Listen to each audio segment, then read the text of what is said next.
sometime come by and see the dancing because it's really good. But anyway, so you're going to read for us. So would you please welcome Roberta Roll.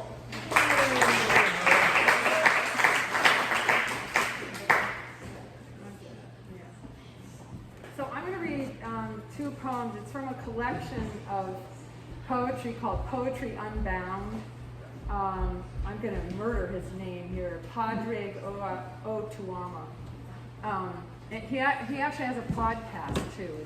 I think he started right in 2020 during the pandemic. Anyway, it's an amazing book, and it's a collection of poems, and he prints the poem, and then he prints his interpretation of it, which I won't read. I'll just read the poem, but it's really an interesting book. So the first poem. Roberta. Yes. They want you to use the mic. They're really interested in what you have to say, but they can't hear you. We have more people in here than we're used to, so you're absorbing the sound. Okay, so I'll just briefly say this book is called Poetry Unbound, and it's a collection of poems, and I recommend it. He also does a podcast, Padraig O Tuama. It's not really how you say his name, but anyway, that's what I think, yeah. So the first poem is called, can you hear me? It's not called Can You Hear Me? Can You Hear Me? Okay. It's called Leaving Early, and it's by Leanne O'Sullivan. My love, tonight, Fionuala is your nurse. You'll hear her voice sing-song around the ward, lifting a wing at the shore of your darkness.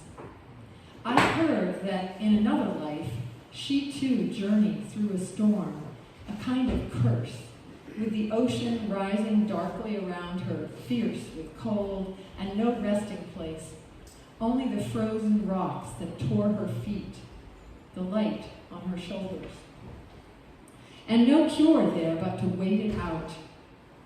If, while I'm gone, your fever comes down, if the small, salt-laden shapes of her song appear to you as first glimmer of earthlight, follow the sweet, hopeful voice of that landing. She will keep you safe beneath her wing. And the second poem is called La Bota. It's by Esteban Rodriguez. At home, there was nothing your father couldn't turn his work boots into. A hammer for loose nails, a prop to even stubborn tables and chairs, a weapon to end the lives of anonymous insects.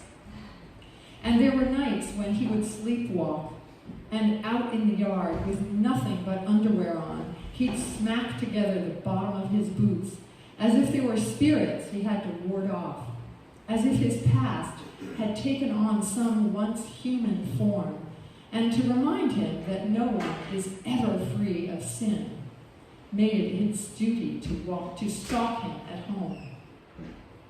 And though it lasted no more than a few minutes, and your mother would wake him up, bring him back in, you figured that the boots had done their job, that the reason he never used sticks, pots, or pans, or yelled at the top of his lungs was because he wanted the spirit to know exactly who he was, that he had every right to be at peace on whatever ground he walked.